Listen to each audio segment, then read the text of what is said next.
எல்லாருக்கும் வணக்கம். இந்திய அரசியல் சாசனம் நம்ம தமிழ்நாட்டில் இருக்கிற எல்லாருக்குமே கொடுத்துருக்கிற உரிமையில் ரொம்ப ரொம்ப முக்கியமானது ஓட்டிங் ரைட், வாக்குரிமை. ஒரு மனுஷன் உயிரோடு இருக்கான்றதுக்கு அடையாளமாக இருக்கிறதுல அவனோட ஓட்டுரிமை ரொம்ப முக்கியம். அதனால தான் voting is not only our right but also our life. ஒரு முக்கியமான விஷயத்தை பற்றி இப்போ நான் உங்ககிட்ட ஷேர் பண்ண போகிறேன். இது நான் ஃபஸ்ட்டு கேள்விப்பட்ட உடனே எனக்கே ரொம்ப ஷாக்கிங்காக தான் இருந்தது.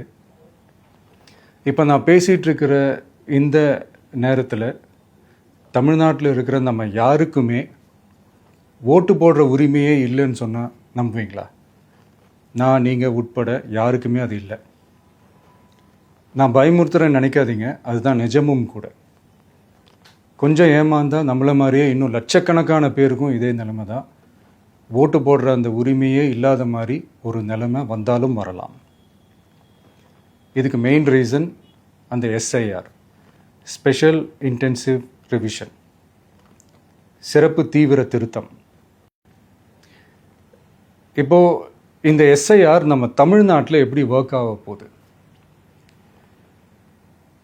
கடந்த ஜனவரி மாதம் எடுத்த அந்த கணக்கெடுப்பில் 6,36,00,000 வாக்காளர்கள் நம்ம தமிழ்நாட்டில் இருக்கிறாங்க. ஆனால் அவங்க யாருக்குமே இந்த ஓட்டு போடுற உரிமையே இல்லை. அந்த பிஎல்ஓன்னு சொல்லுவாங்க, பூத் லெவல் ஆஃபீஸர்ஸ், வாக்குச்சாவடி நிலை அலுவலர். அவங்க தான் வீடு வீடாக போய் அந்த ஃபார்மை கொடுப்பாங்க. அதை நம்ம ஃபில்அப் பண்ணி கொடுக்கணும். அதை தேர்தல் ஆணையம் அதை எடுத்துகிட்டு போய் அதை ஸ்க்ரூட்டினைஸ் பண்ணி அது எல்லாமே கரெக்டாக இருக்கான்னு செக் பண்ணி பார்த்ததுக்கப்புறம் அந்த வாக்காளர் பட்டியலை வெளியிடுவாங்க. அந்த வாக்காளர் பட்டியலில் நம்ம பேர் இருக்கணும், அப்போ தான் நம்மளால் ஓட்டு போட முடியும். அந்த புது பட்டியல் வர்ற வரைக்கும் நம்ம வாக்காளர்களான்றது அது உறுதியே செய்ய முடியாது. இன்கேஸ் அந்த புது பட்டியலில் நம்ம பேர் இல்லைன்னா அது ஒரு தனி ப்ராசஸ், அது ஒரு தனி ஃபார்ம், அது ஒரு தனி கிளைம்ன்ற மாதிரி அது ஒரு வேறு வேலை.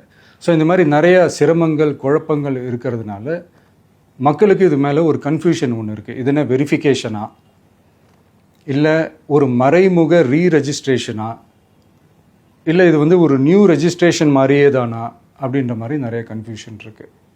அவங்க செய்ய வேண்டியதெல்லாம் ஒன்றே ஒன்று தான். இந்த மாதிரி வீடு வீடாக போய் அந்த என்யூமரேஷன் ஃபார்ம் நம்ம ஃபில்அப் பண்ணி கொடுக்கும்போது அதுக்கான அக்னாலேஜ்மெண்ட்டை அந்த பிஎல்ஓ அந்த ஆஃபீஸர்கிட்ட இருந்து நீங்கள் வாங்கிக்கணும். அது ரொம்ப ரொம்ப முக்கியம். இது நான் சொல்கிறது வாக்காளர் பட்டியலில் ஆல்ரெடி உங்கள் பேர் இருக்கிறவங்களுக்கு நான் சொல்கிறேன். இப்போ புது வாக்காளர்கள், ஃபஸ்ட் டைம் ஓட்டர்ஸ், அவங்களுக்கு ஃபார்ம் 6ன்னு ஒன்று இருக்குது. அதை நீங்கள் ஃபில்அப் பண்ணி நீங்கள் உங்கள் ஏரியாவில் இருக்கிற சம்மந்தப்பட்ட அந்த உங்கள் அலுவலகத்தில் நீங்கள் டைரெக்டாகவும் சப்மிட் பண்ணலாம், இல்லை நீங்கள் ஆன்லைன்லேயும் சப்மிட் பண்ணலாம். அப்படி ஆன்லைனில் நீங்கள் சப்மிட் பண்ணிங்கன்னா அதுக்கான ஸ்க்ரீன்ஷாட்டை எடுத்து வச்சுக்கோங்க. ஃபோனில் மெசேஜ் வரும், அதை சேவ் பண்ணி வச்சுக்கோங்க. அப்ராடில் இருக்கிறவங்க கூட அந்த எஸ்ஏஆர் ஃபார்மை டவுன்லோட் பண்ணி நீங்கள் அதை ஃபில்அப் பண்ணி சப்மிட் பண்ணலாம். அதுக்கான அக்னாலேஜ்மெண்ட்டை வாங்கி வச்சுக்கோங்க. ரொம்ப முக்கியமாக உங்களோட பிஎல்ஓ அந்த ஆஃபீஸர் யாருன்னு தெரிஞ்சு வச்சுக்கோங்க. இந்த தேர்தல் ஆணையம் அந்த வெப்சைட்டில் போனீங்கன்னா அந்த பர்டிகுலர் பிஎல்ஓ ஆஃபீஸரோட ஃபோன் நம்பர் கூட நீங்கள் எடுத்து வச்சுக்கலாம். இன்கேஸ் உங்களை யாரையும் ரீச் பண்ணலை இல்லை உங்களுக்கு அந்த ஃபார்ம் கிடைக்கல அப்படின்னா நீங்கள் அவரை காண்டாக்ட் பண்ணி அந்த ஃபார்மை வாங்கி நீங்கள் ஃபில்அப் பண்ணி நீங்கள் சப்மிட் பண்ணலாம். ரொம்ப முக்கியமாக அதுக்கான அக்னாலேஜ்மெண்ட்டை வாங்கி வச்சுக்கோங்க.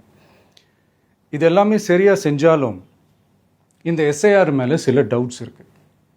அது என்னென்னா, இந்த 6,36,00,000 வாக்காளர்களுக்கு ஒருத்தர் விடாமல் இந்த ஒரே மாதத்துக்குள்ளே எப்படி எல்லாருக்குமே அந்த ஃபார்ம் போய் ரீச் ஆகும்? ஒன்று. ரெண்டாவது, நீங்கள் வரும்போது வீட்டை பூட்டிட்டு வேலைக்கு போயிட்டு என்ன பண்ணுறது?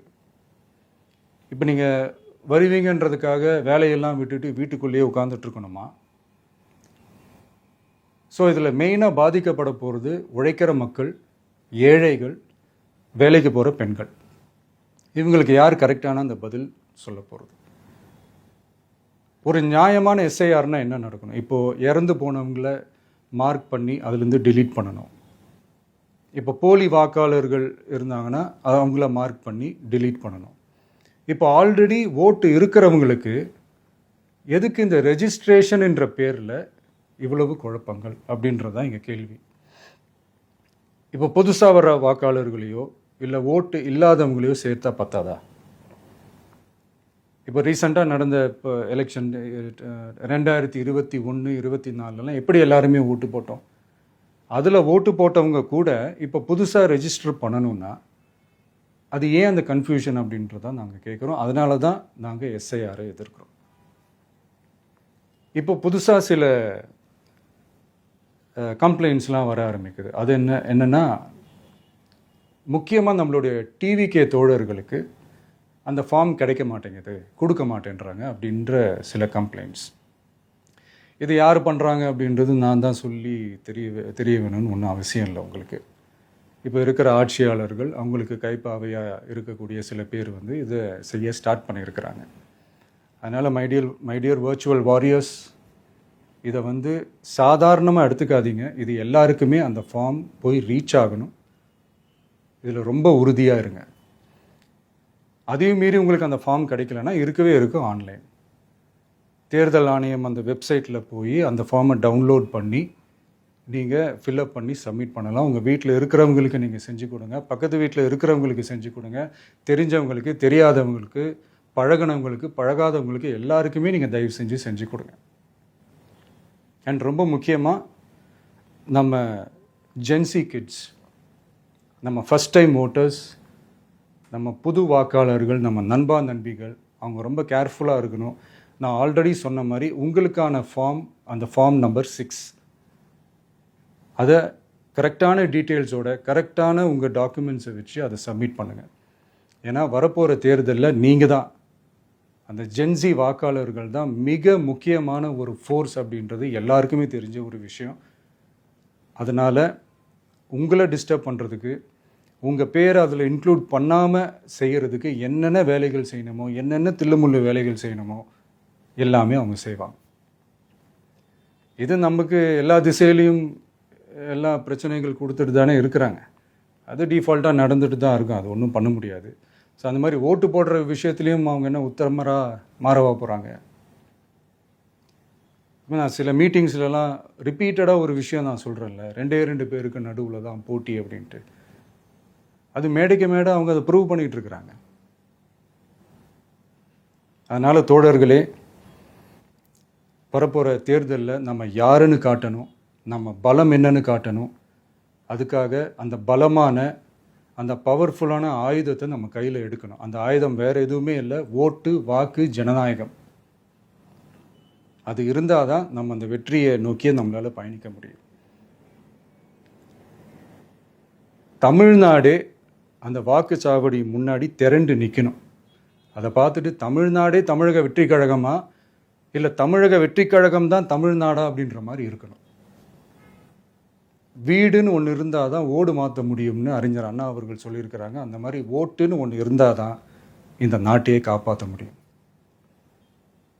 அப்புறம் இன்னொரு முக்கியமான விஷயம், அந்த எனிமரேஷன் ஃபார்ம் நீங்கள் ஆன்லைனில் நீங்கள் ஃபில்அப் பண்ணும்போது அதில் ஒரு சில ப்ராப்ளம்ஸ் வர்றதுக்கு வாய்ப்பு இருக்குது. அது உங்களுடைய ஓட்டர் ஐடியில் இருக்கிற உங்கள் பேரும், ஆதார் கார்டில் இருக்கிற பேரும், அந்த ஸ்பெல்லிங், இனிஷியல்ஸ் எல்லாமே ஒரே மாதிரி இருந்தால் தான் அது அக்செப்ட் ஆகும், இல்லைன்னா அக்செப்ட் ஆகாது. அது கொஞ்சம் கேர்ஃபுல்லாக பண்ணுங்கள். அது கொஞ்சம் யூசர் ஃப்ரெண்ட்லியாக இருக்கலாமேன்னு கேட்டதுக்கு அதெல்லாம் முடியாது, அதுக்கெலாம் வாய்ப்பு இல்லை, அதுக்கெலாம் ஆளுங்க இல்லை, பண்ண முடியாதுன்னு ரிப்ளை பண்ணிட்டாங்க. ஸோ அதனால் மைடியர் டிவிகே தோழர்களே, மைடியர் ஜென்சி படை பலமே, உஷாராக இருங்க, கான்ஃபிடெண்ட்டாக இருங்க, நல்லதே நடக்கும், வெற்றி நிச்சயம். மீண்டும் சந்திக்கும் வரை நன்றி, வணக்கம்.